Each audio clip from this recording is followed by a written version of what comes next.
पांचवी चैप्टर 3 दो चरों वाले रैखिक समीकरण, pair of linear equation in two variables.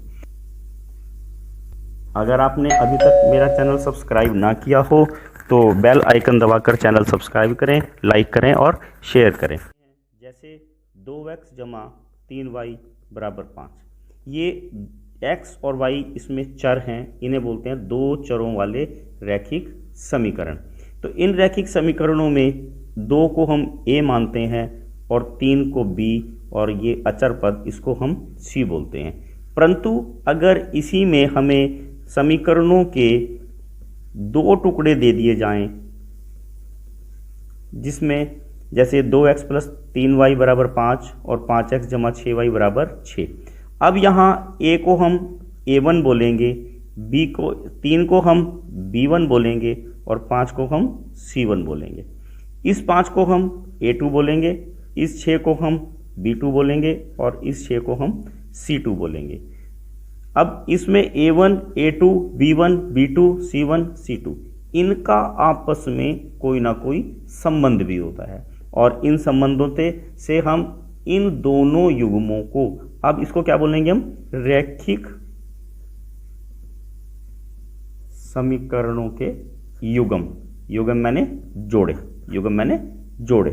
अब इनके हम आपस में कुछ संबंधों की चर्चा करेंगे जो हमारे पास परीक्षाओं में सीधे तौर पे पूछते हैं। जैसे a1 बटा a2 अगर बराबर नहीं होता b1 बटा b2 के, तो ऐसी कंडीशन में इन समीकरणों के ग्राफ कैसे बनते हैं। आपसे प्रश्न पूछा जाएगा कि अगर a1 बटा a2 बराबर नहीं है b1 बटा b2 के, तो ऐसे समीकरण के जो युग्म हैं वो ग्राफ किस प्रकार के बनाएंगे। तो उनमें आपने क्या बोलना है, रेखाएं प्रतिच्छेदित होंगी, यानी कि इंटरसेक्टिंग लाइंस। क्या बोलते हैं इनको, इंटरसेक्टिंग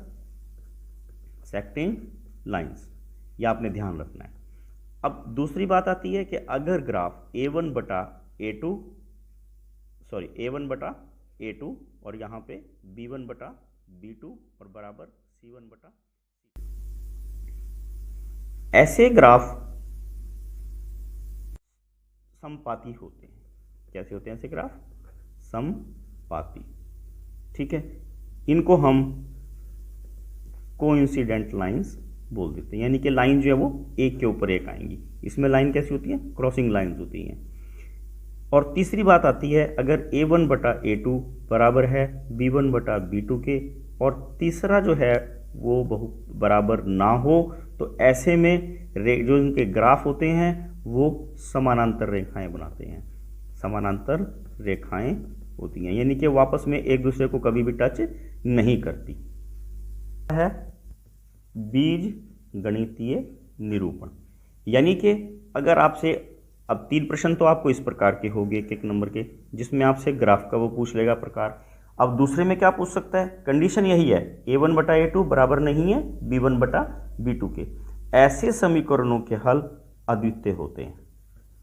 कैसे होते हैं, अद्वितीय। इन्हें हम इंग्लिश में यूनिक सॉल्यूशंस बोल देते हैं। क्या बोल देते हैं इनको, यूनिक सॉल्यूशंस।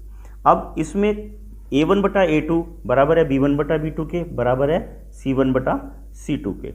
ऐसे जो ग्राफ होते हैं उनके हमारे पास मैनी सॉल्यूशंस होते हैं, यानी कि अनेक हल। क्या बोलते हैं हम इनको, अनेक हल, यानी मैनी सॉल्यूशंस। और तीसरी कंडीशन क्या है, जिसमें a1 बटा a2 बराबर है b1 बटा b2 बराबर नहीं है c1 बटा c2 के। ऐसे के कोई हल नहीं होते, कोई हल नहीं, यानी कि नो सॉल्यूशंस। कंडीशन है, क्या ये संगत हैं या असंगत, संगत या असंगत। इनको हम इंग्लिश में भी कह सकते हैं। इनके लिए हम क्या वर्ड इस्तेमाल करते हैं, कंसिस्टेंट और इनकंसिस्टेंट। अब जो पहला कंडीशन है a1 बटा a2 बराबर नहीं है b1 बटा b2 के, तो वो सब हमारे पास कंसिस्टेंट होते हैं। ठीक है, इनके ग्राफ हमारे पास हल हो जाते हैं, वो क्या होते हैं, हमारे पास कंसिस्टेंट होते हैं। और जिनके हमारे पास कोई हल नहीं होते, जिनके हमारे पास कोई हल नहीं होते, उनको हम इनकंसिस्टेंट कहते हैं। क्या बोलते हैं उनको हम, इनकॉन्सिस्टेंट, यानी कि वो असंगत हल होते हैं। कैसे हल होते हैं वो? असंगत। अब प्रश्न आता है ये, अब वैसे तो एक्चुअल में इसका नाम क्या होता है? ये आश्रित युग्म माने जाते हैं। क्या माने जाते हैं? ये आश्रित युग्म। हो सकता है आपने शब्द पहली बार सुना हो, और इनको हम इंग्लिश में बोल देते हैं डिपेंडेंट। क्या बोलते हैं इनको? डिपेंडेंट। पर जो डिपेंडेंट होते हैं इनको भी हम संगत की श्रेणी में ही मानते हैं। किसकी श्रेणी में मानते हैं इनको? संगत की श्रेणी में मानते हैं, यानी कि ये युग्म भी कॉन्सिस्टेंट माने जाएंगे। क्या माने जाएंगे? ये कॉन्सिस्टेंट माने जाते हैं। अब हमारे पास दोबारा ध्यान कर लेंगे, जो पहली दो कंडीशन हैं इनके जो हल होते हैं वो हम संगत मानते हैं, और तीसरे वाली के जो है वो असंगत हल माने जाते हैं। संगत और असंगत, जिनमें a1/a2 बराबर नहीं है b1/b2 के, ऐसे जो युग्म होते हैं उनके हल संगत माने जाते हैं, यानी कि कॉन्सिस्टेंट उनको हम कहते हैं। ठीक है, अब मैं इसको बीच में छोड़ रहा हूं, अभी पहले इसको देखेंगे। a1/a2 बराबर है b1/b2 के, बराबर नहीं है c1/c2 के। ऐसे समीकरणों के हल असंगत माने जाते हैं। ऐसे हलों को हम इनकॉन्सिस्टेंट हल कहते हैं। क्या बोलते हैं इनको? इनकॉन्सिस्टेंट। अब प्रश्न ये आता है कि a1/a2 बराबर है b1/b2 बराबर है c1/c2 के। ऐसे हल क्या होते हैं? सही मायने में ऐसे हलों को हम आश्रित हल हो बोलते हैं। शायद आपने ये पहली बार सुना हो शब्द आश्रित हल, वैसे इनको हम आश्रित हल कहते हैं। और इंग्लिश में इनको क्या बोलते हैं हम? डिपेंडेंट। क्या बोलते हैं इनको हम? डिपेंडेंट। ठीक है, और ये ध्यान रखना है आपने, जो आश्रित हल होते हैं उनको भी हम संगत की श्रेणी में रखते हैं। किसकी श्रेणी में रखते हैं उनको? संगत की। यानी कि पहले दो हल कौन से हो गए हमारे पास? संगत, और तीसरा हल हमारे पास क्या हो गया? असंगत। हमने यहां पर लगभग 9 प्रश्न सॉल्व करे, 1 2 3 4 5 6 7 8 9। जैसे इसमें आपको ये 3 चीजें पूछने वाली है। अब हम अपने और प्रश्नों की तरफ चलते हैं। जैसे आपको यहां पे मान लीजिए कोई एक समीकरण दे दिया, अब आपसे वो ये पूछेगा कि इनके हल कैसे हैं? परवलय हैं, सरल रेखा है, या वृत्त हैं, या इनमें से कोई नहीं। यानी कि आपसे क्या बोलेगा? पैराबोला है, स्ट्रेट लाइन है, या सर्कल है। पैराबोला है, स्ट्रेट लाइन है, या सर्कल है। ठीक है, आपने ध्यान रखना आपके सिलेबस में केवल सरल रेखा है। आपके सिलेबस में केवल सरल रेखा है। ग्राफ के द्वारा केवल सरल रेखा ही सीखनी है आपने। तो आपने बिल्कुल सीधा ये ध्यान रखना है कि ऐसे समीकरणों के हल जो हैं वो सरल रेखा होते हैं। परंतु अगर कंपटीशन टेस्ट में ध्यान करना तो आपने ये ध्यान करना है, जो रैखिक समीकरण होते हैं एक दो चरों वाले, उनके हल जो हैं वो जिनकी घात अधिकतम 1 हो, सरल रेखा ही होते हैं। इससे संबंधित एक प्रश्न और है। जैसे आपको कह देता है x बराबर 5, ऐसे समीकरणों के हल कैसे होंगे? आपने क्या बोलना? y अक्ष के समानांतर। कैसे बोलना आपने इसको? y अक्ष के समानांतर। ये प्रश्न आ चुके हैं पेपरों में, तब हम इनकी चर्चा करें। सपोज करो कहता है y बराबर 5, तो ऐसे समीकरण जो होंगे वो y अक्ष के, ये x अक्ष के समानांतर होंगे। ठीक है ना, ये ध्यान रखना। वैसे हम इसको क्या मान के चलते हैं? x अक्ष पर y0 और y अक्ष पर x0। आप इस प्रश्नावली 3 जैसे दिखाई गई है, इसमें उन सब प्रश्नों को देख रहे हैं, जैसे पहला, दूसरा, तीसरा, चौथा, पांचवा, छठा, सातवां, जो ये सब प्रश्न पिछले वर्षों की परीक्षाओं में आ चुके हैं। जैसे प्रश्न नंबर 9, अब मैंने अब पहले बताया आपको इस प्रकार के प्रश्न आएंगे जिसमें बराबर नहीं है। दूसरे में भी इसी प्रकार के प्रश्न है, किसी में हल पूछेगा, किसी में रेखाएं पूछेगा, किसी में संगत पूछेगा, किसी में असंगत पूछेगा, वो आपने स्वयं हल करने हैं। अगर आपने अभी तक मेरा चैनल सब्सक्राइब ना किया हो तो बेल आइकन दबाकर चैनल जो अब हम इस अध्याय के बड़े प्रश्नों की तरफ ध्यान देते हैं। ये हमें क्वेश्चन 3 या 5 नंबर में पेपर में आते हैं, जिसमें हमें समीकरणों के हल निकालने होते हैं। और विधियाँ कौन सी हैं? ग्राफ विधि, विलोपन विधि, विलोपन को हम एलिमिनेशन मेथड बोल देते हैं, प्रतिस्थापन विधि इसे सब्स्टिट्यूशन मेथड बोलते हैं, और वज्र गुणा इसे हम क्रॉस मल्टीप्लिकेशन कहते हैं। हम इन चारों विधियों में एक एक सवाल करना सीखेंगे। जैसे अब ग्राफ विधि द्वारा हल करते हैं। 2x + y - 6 = 0 और 4x - 2 y is minus 4 is equal to 0। बच्चों हम क्या करते हैं, सबसे पहले इसको स्टैंडर्ड फॉर्म में चेंज कर लेते हैं, इससे हमें इक्वेशन में वैल्यू पुट करने में आसानी रहेगी।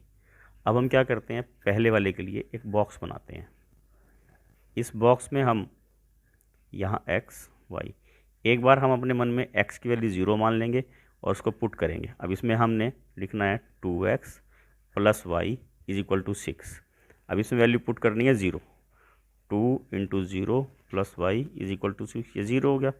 तो वाई कितना आ गया हमारे पास 6, तो ये कितना आ गया हमारे पास 6। उसके बाद हम क्या करेंगे, इसी में y की वैल्यू 0 पुट कर लेंगे और वो कैसे लिखेंगे, देखो 2x plus y is equal to 6 और 2x plus 0 is equal to 6 और ये आ जाएगा हमारे पास x इज इक्वल टू 6/2 3 और यहाँ पे हम 3 वैल्यू पुट कर देंगे। एक हमारे पास बॉक्स ये बन गया, इसकी हम एक रेखा बना पाएंगे। अब हमारे पास जो दूसरी इक्वेशन है, अब हम दूसरी इक्वेशन को हल करेंगे। जैसे इक्वेशन है 4x minus 2y is equal to 4, इसके लिए भी हम उसी प्रकार यहाँ पे एक बॉक्स बनाएंगे और बॉक्स में उसी तरह से वैल्यूज़ अब इसकी पुट करेंगे। एक बार x की वैल्यू 0 पुट करनी है, देखेंगे x की वैल्यू 0 पुट करके क्या होगा बच्चों,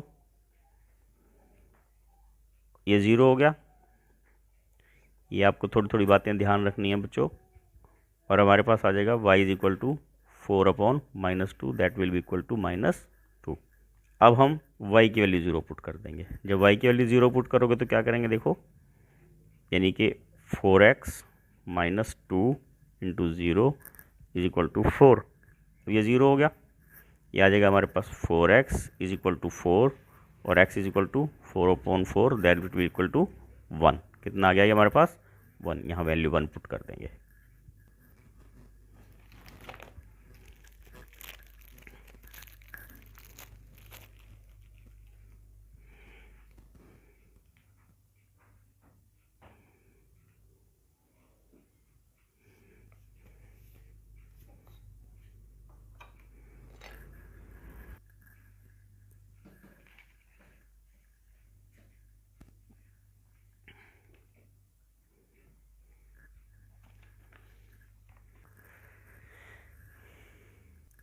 अब हम इसी प्रश्न को विलोपन एलिमिनेशन मेथड से सीखते हैं। देखिए अब इसमें हम क्या करेंगे, जो इनके स्टार्टिंग के ये हैंगे, इनके गुणांक बोल देते हैं हम, ठीक है। इन गुणांकों को बराबर करेंगे, इन गुणांकों को हम क्या करेंगे, बराबर करेंगे। कैसे, देखें ज़रा, 2x plus y is equal to 6, 4x minus 2y is equal to 4। इस 4 से ऊपर मल्टीप्लाई कर दो, टोटल रकम को करना है, और नीचे इस 2 से यहाँ मल्टीप्लाई कर देना। अब हम क्या करेंगे, इसको 4 से मल्टीप्लाई करेंगे बच्चों, क्या आ जाएगा 8x plus 4y is equal to 24 और ये कितना आ जाएगा 8x minus 4y is equal to 8। अब हम क्या करेंगे बच्चों, इनके साइन चेंज करेंगे और साइन चेंज करने के बाद ये क्रॉस हो गया, ये दोनों प्लस हो गए, ये 16 और हमारे पास y इज इक्वल टू आ जाएगा 16/8 2। इसी तरह हम क्या करेंगे बच्चों, इसका सेकंड पोर्शन फाइंड आउट कर लेंगे। जैसे इसमें हम क्या करेंगे, 2x plus y is equal to 6, यहाँ y की वैल्यू 2 पुट कर देंगे, ठीक है। ये 2x इज इक्वल टू 6 और 2x is equal to 6 minus 2 और फिर कितना आ जाएगा 2x इज इक्वल टू 4 और x is equal to 4/2, cut कर देंगे, 2 आ जाएगा। इस प्रकार भी हमारे पास आंसर दोनों के कितने आ गए, x की भी 2 और y की वैल्यू 2 आ जाएगी। नेक्स्ट में बच्चों हम इसी सम को अब प्रतिस्थापन यानी कि सब्सटीट्यूशन मेथड से सीखते हैं। देखो अब यहाँ पे जैसे हमारे पास क्या लिखा हुआ है, 2x plus y is equal to 6, हम इसमें क्या करेंगे, 2x plus y is equal to 6, हम क्या करते हैं y is equal to 6 minus 2x, ठीक है। क्या आ गया, y is equal to 6 minus 2x। अब इस y की वैल्यू को इस वाली इक्वेशन में हमने सब्सटीट्यूट कर देना है। जैसे 4x minus 2 into 6 minus 2x is equal to 4। अब यहाँ सब्सटीट्यूट करते हुए बच्चों ध्यान रखना है कि माइनस का साइन है ना, तो माइनस 2 से 6 को मल्टीप्लाई करा माइनस 12, ये दो सेम साइन हो गए, सेम साइन को मल्टीप्लाई करेंगे तो प्लस हो जाएगा और ये आ जाएगा हमारे पास 4x इज इक्वल टू 4।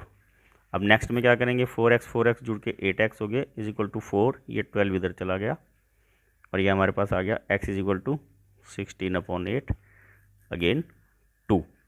अब हमने फिर क्या करना बच्चों, इसी में इस 2 को, ये जो वैल्यू हमने यहाँ ली थी यहाँ पुट कर देंगे, y is equal to 6 minus 2x। 2x का मतलब होता है 2 इंटू एक्स, ये आ गया 2। तो यहाँ पे भी x की वैल्यू 2 और y की वैल्यू 2, सेम उतनी ही आई जितनी हमारे पास पिछले वाले सम में आई थी। अब हम सीखेंगे वज्र गुणा यानी कि क्रॉस मल्टीप्लिकेशन मेथड। इसमें हम क्या करते हैं बच्चों, जो हमारे पास टर्म दी हुई है जैसे 2 और 4, इसको यहाँ पे लिख लेते हैं 2, ये लिख लिया 4, ये कितना है 1, ये कितना है -2, अगले में 6 और 4। बच्चों हमने क्या करना, इन 2 टर्म्स को दोबारा लिख लेना, राइट इट अगेन। इतनी बात समझ में आ गई। हमने कुछ नहीं किया, केवल यहाँ से जो वेरिएबल हैं उनको छोड़ दिया और जो इनके गुणांक हैं उनको यहाँ से हमने मल्टीप्लायर्स को उठा लिया और जो दो स्टार्टिंग वाले हैं उन दोनों को दोबारा रिपीट किया। बस इतना सा काम करना। उसके बाद देखो आपने अब क्या करना, x upon something, y upon something, -1 upon something आना है। अब इसको हमने ध्यान से देखना, एक एक स्टेप, अगर आप बीच में छोड़ोगे तो भूल जाओगे। इसको इससे मल्टीप्लाई करेंगे कितना आएगा, इसको आपने यहाँ छोड़ देना, इसको देखो, इसको इससे मल्टीप्लाई करना तो ये कितना आ जाएगा हमारे पास 4, ये नहीं करना। इसको इससे मल्टीप्लाई कर देना, क्या आ जाएगा 24, इसको इससे मल्टीप्लाई कर देना है, क्या आ जाएगा -4। ठीक है, अब ये माइनस फार्मूले की है, इसको अब ऐसे मल्टीप्लाई किया, इन दोनों को मल्टीप्लाई करेंगे -12 आएगा, -12 ऐसे लिखना, बट 2 साइंस कभी भी इकट्ठे नहीं आते तो हमें यहाँ पे ब्रैकेट लगानी ज़रूरी है। इसको इससे मल्टीप्लाई करेंगे -8, इसको इससे मल्टीप्लाई करेंगे -4। अब आगे देखो x अपॉन, अब ये सेम साइन है, मल्टीप्लाई होंगे तो क्या हो जाएंगे बच्चों प्लस, और y अपॉन 16 -1 अपॉन -8, इसको हम इससे काट सकते हैं ना, तो हमारे पास क्या आ जाएगा। अब देखो दोबारा, x upon 16 is equal to y upon 16 is equal to 1 upon 8। बच्चों इसका मतलब होता है ये term x upon 16 will be equal to 1 upon 8 और y अपॉन 16 वो भी 1 अपॉन 8 के इक्वल है। अब हम क्या करेंगे, x upon 16 is equal to 1 upon 8, इसको हम यहाँ से 16 को इधर क्रॉस कर लेंगे तो x is equal to 16 upon 8 2 आ जाएगा। इसी तरह से हम इधर करेंगे, y upon 16 is equal to 1 upon 8, y is equal to 16 upon 8 और क्रॉस करेंगे, हमारे पास 2 आंसर आ जाएगा। देखो हमने आपको सेम इक्वेशन से आपको 4 विधियाँ सिखाई हैं, चारों में ग्राफ विधि, जिसे हम फिर उसके बाद विलोपन विधि, एलिमिनेशन मेथड, प्रतिस्थापन विधि, सब्स्टिट्यूशन मेथड, वज्र गुणा, क्रॉस मल्टीप्लिकेशन। अब आपको इस तरह के कोई भी सम आ सकते हैं। अब मैं 5-4 उन समों की बात करता हूँ जो सम पिछले वर्षों भी पेपर में आए थे। बच्चों ये प्रश्न 2015 में भी पेपर में आया, 2019 में भी पेपर में आया, 2020 में भी आया। मैंने इसलिए इस प्रश्न को चुना कि मैं आपको ये समझाऊं। अब देखो बच्चों इसमें क्या करना, जैसे ये लिखा हुआ 1/2x plus 1/3y is equal to 2, तो हम इसके 1/2 इंटू 1/x इसको अलग अलग कर लेंगे, plus 1/3 into 1/y is equal to 2। अब यहाँ पे जो दो टर्म्स हैं इसको हम x सपोज कर a सपोज कर लेंगे, इसको b सपोज कर लेंगे, यानी कि 1/x is equal to a और 1/y is equal to b। हमने क्या करना, इसकी जगह क्या पुट कर देना, a पुट कर देना, तो हमारे पास आ जाएगा 1/2 a 1/3 b बराबर 2। बच्चों अब हम क्या करेंगे, इसको सिंप्लीफाई करेंगे। कैसे, 2 और 3 का एलसीएम कितना होता है 6, हम 6 से सभी को मल्टीप्लाई कर देते हैं। ये इसको सिंप्लीफाई करने का एक आसान सा तरीका होता है।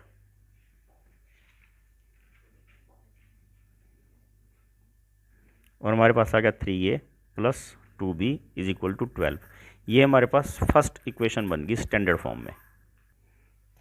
बच्चों इसी तरह से हम 1/3x plus 1/2y is equal to 13/6 को सॉल्व करेंगे। अब सेम प्रोसेस है, आपने वही ध्यान रखना है, a/3 आ जाएगा, यहाँ b/2 आ जाएगा और ये आ जाएगा 13/6। अगेन यहाँ पे एलसीएम क्या है इनका 6 है, 6 से हमने सबको मल्टीप्लाई कर देना, यहाँ पे भी 6 से मल्टीप्लाई कर देना। इसको सॉल्व करने के लिए ये 3 आ गया,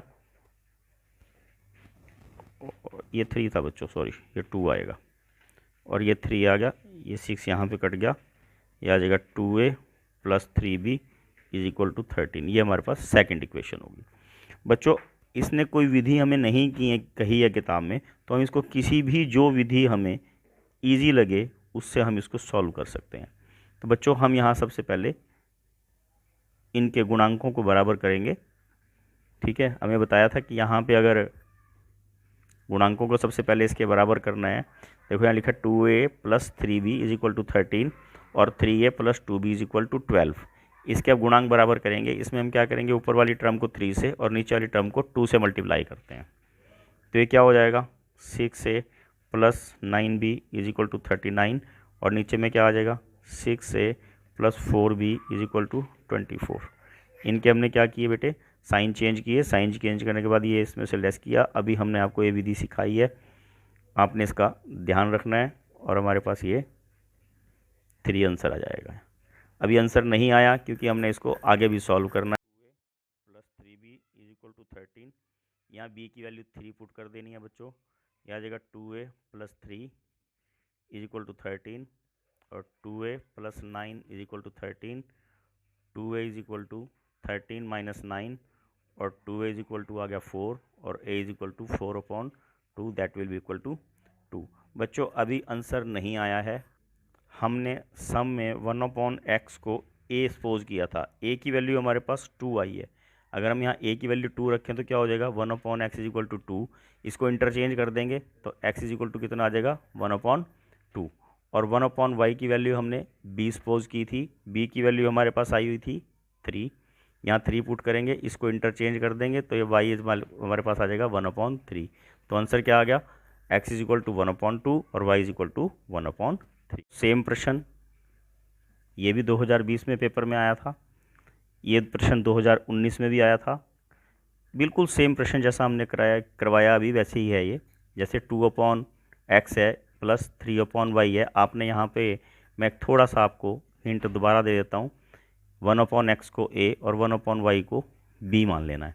जब आप इसको यहाँ सपोज करोगे तो ये सारा यहाँ पे क्या जाएगा हमारे पास 2a plus 3b is equal to 13 और सेकेंड वाली इक्वेशन का क्या बन जाएगा हमारे पास 5a minus 4b is equal to -2। अब आपको बिल्कुल ये सिंपल फॉर्म में चेंज होगी इक्वेशन, इसके बाद आपने खुद करना है,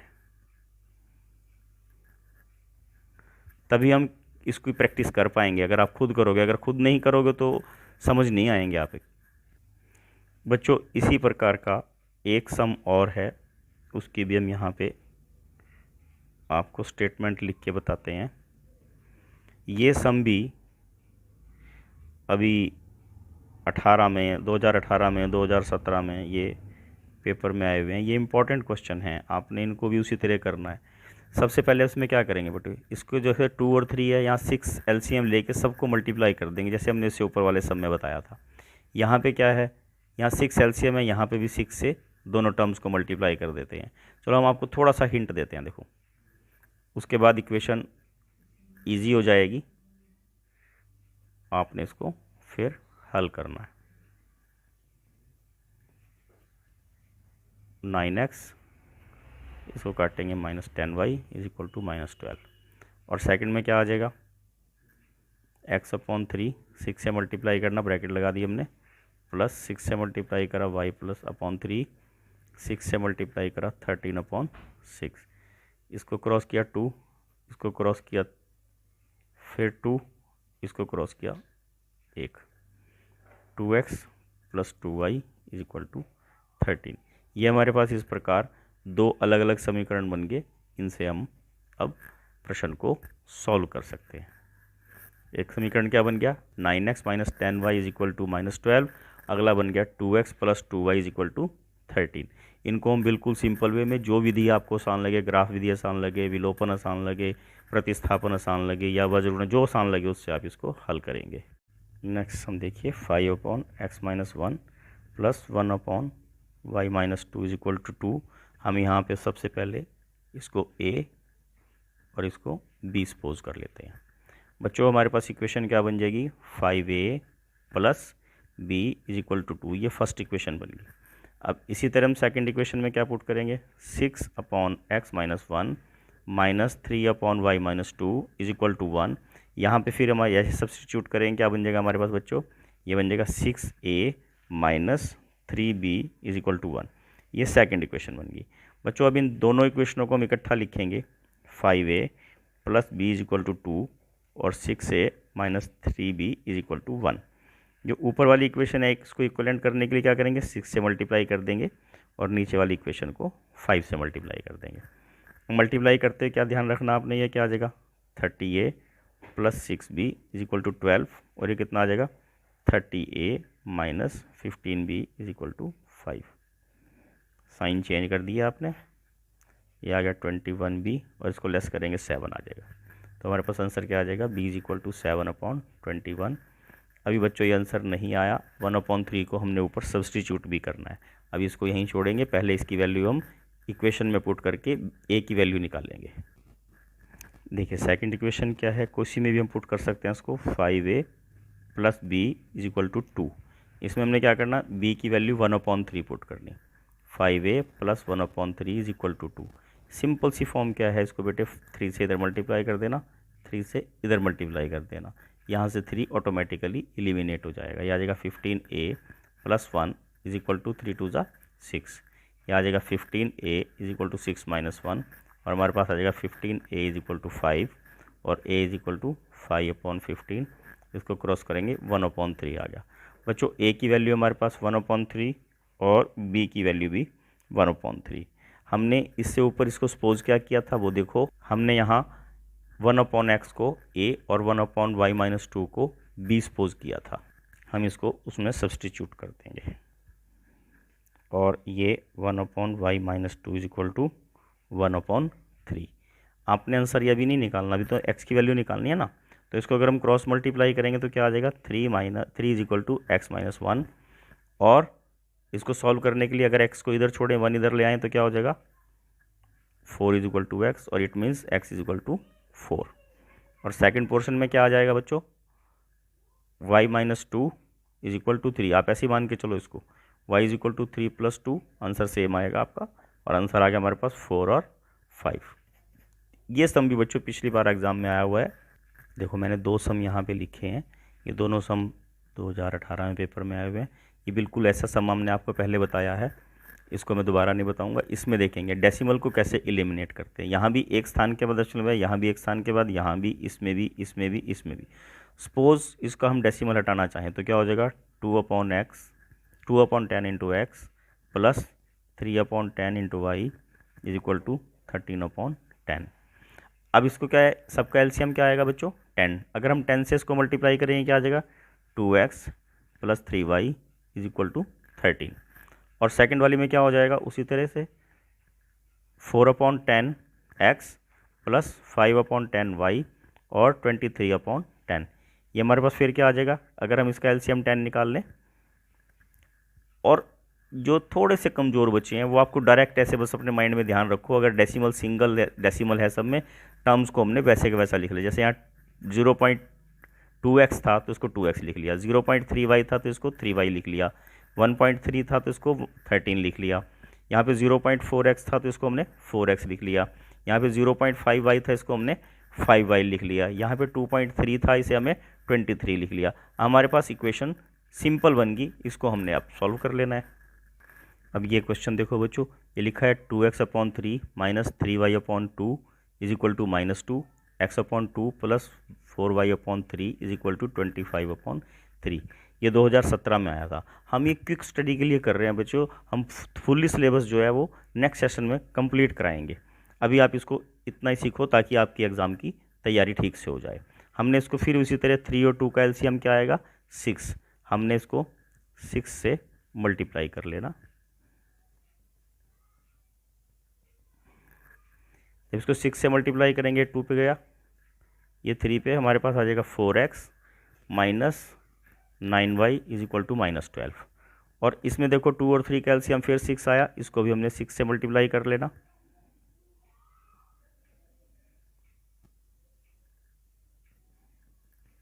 देखो इसको मल्टीप्लाई कराए 3 पे चला गया, ये 2 पे, कितना आ जाएगा बच्चों ये 3x plus 8y is equal to 50। अब ये हमारे पास सिंपल फॉर्म बन गई बच्चों। इन दोनों इक्वेशंस को हम अपने किसी भी तरीके से, जो हमने आपको विधियाँ सिखाई है, किसी से भी सॉल्व कर सकते हैं। अगला प्रश्न 9y is equal to 18 minus 22, ये बन जाएगी 11x minus 9y is equal to -4। ये हमारे पास फर्स्ट इक्वेशन बन गई। इसी तरह से हम बच्चों सेकंड इक्वेशन बनाएंगे। हमें देखेंगे x अपॉन y, इसमें दोनों में हमने क्या कहा, इसने 3 ऐड कर देना, इक्वेशन जो है हमारे पास 5/6 के इक्वल हो जाएगी। इसको इधर मल्टीप्लाई करना, उसी तरह से क्रॉस मल्टीप्लाई करेंगे और इधर इसको 5 से मल्टीप्लाई करेंगे। ये कितना हो जाएगा बच्चों 6x। अब देखो ये इक्वेशन सॉल्व करनी है, अब आपको आ जानी चाहिए, हमने कई क्वेश्चन सॉल्व करके बताया आपको। ये आ जाएगा 6x minus 5y is equal to 15 minus 18। इसको ऐसे कैसा लिख लेना है -3। अब जो ऊपर ये सेकंड इक्वेशन आ गई, जो हमने पहली इक्वेशन निकाली थी इसको यहाँ पे रखेंगे, ये फर्स्ट इक्वेशन थी बच्चों हमारी। अब इसको हम किसी भी विधि से सॉल्व कर सकते हैं, जो विधि आपको अच्छी लगे, जो आसान लगे। हमने आपको केवल इक्वेशन बनाने सिखाई है बच्चों। इस तरह के प्रश्न भी पेपरों में आ जाते हैं। 2 अंकों की संख्या के अंकों का योग 9 है, इस संख्या का 9 गुना, संख्या का 9 गुना, संख्या के अंकों को पलटने से बनी संख्या का दुगुना है, संख्या ज्ञात कीजिए। ऐसे प्रश्न बच्चों, इसमें हम क्या करते हैं, 2 अंकों की संख्या है तो एक अंक इकाई का होगा, एक दहाई का होगा। हम दोनों को अंकों को मान लेते हैं, जैसे माना इकाई का अंक x और दहाई का अंक भी मान लेते हैं हम y। ठीक है, अब हम क्या करेंगे बच्चों, संख्या क्या होगी, दहाई 10, दहाई के अंक को क्या करना बच्चों 10 से गुणा और इकाई का अंक प्लस, ये संख्या बन गई। इसको हम कैसे याद रखेंगे, जैसे 54 है, 54 कैसे बनता है 5 जमा 4 नहीं है, ये 5 गुणा 10 जमा 4। तो ये दहाई के अंक को हमने 10 से गुणा करते हैं, ये छठी क्लास में सिखाते हैं हम बच्चों को। ठीक है, वो आपने यहाँ पे ध्यान रखना है। अब उन्होंने क्या कहा है कि अंकों का योग 9 है, यानी कि x plus y is equal to, ये पहला समीकरण बन गया।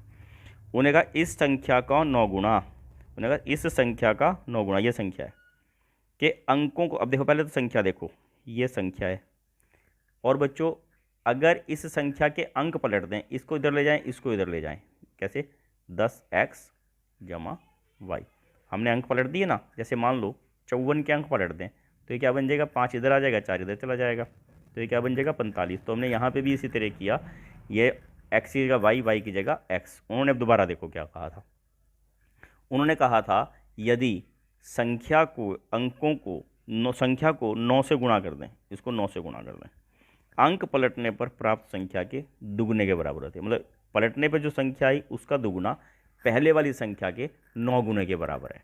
अब हम इसको सॉल्व करेंगे, देखो कैसे बोला, इसको 9 से मल्टीप्लाई करना है, इसको 2 से मल्टीप्लाई करना है। हमने x वाली टर्म्स को पहले लिख लिया, फिर हमने y वाली टर्म्स लिख ली। ये आ गया हमारे पास -11x plus 88y is equal to 0। बच्चों इसको इजी करने के लिए हम इसमें से -11 जो है वो बाहर निकाल लेते हैं, और ये हमारे पास सेकंड इक्वेशन बन जाएगी। और फर्स्ट इक्वेशन क्या थी, ऊपर दिखी थी आपको, x plus y is equal to 9।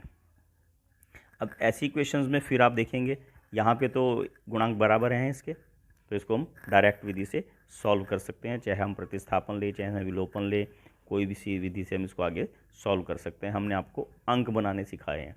चलो हम इसको सॉल्व करके ही दिखाते हैं। हम गुणांक बराबर करते हैं इसको। ये माइनस लगाया, इसका भी चिन्ह बदला, इसका भी चिन्ह बदल दिया। ये कितना आ जाएगा हमारे पास बच्चों? -9। y इज इक्वल टू -9 और y इज इक्वल टू बच्चों -9/-9 क्रॉस करके 1 आ जाएगा। ठीक है, अब इस 1 को हमने इस इक्वेशन में पुट कर लेना है। x + y is equal to 9, x + 1 is equal to 9 और x is equal to 9 - 1, x is equal to 8 आ गया। हमारे पास बच्चों संख्या क्या बन जाएगी? 10y + x। y की जगह क्या करना हमने यहाँ पे 1 पुट कर देना, +8 किसके इक्वल आ जाएगा? 18 के। अब हम इसको इक्वेशन को चेक कर लेते हैं। उन्होंने कहा था संख्या का 9 गुना। अंक पलटने पर संख्या क्या बनेगी? 81। इसको 2 से मल्टीप्लाई कर लिया, उसने कहा दुगने के बराबर है, तो आ गया 162 is equal to 162। Means answer हमारा 18 जो है वो एकदम करेक्ट आंसर है। देखो बच्चे, अगला प्रश्न है, रूही 300 किलोमीटर दूरी पर स्थित अपने घर जाने के लिए कुछ दूरी रेलगाड़ी द्वारा तथा कुछ दूरी बस द्वारा तय करती है।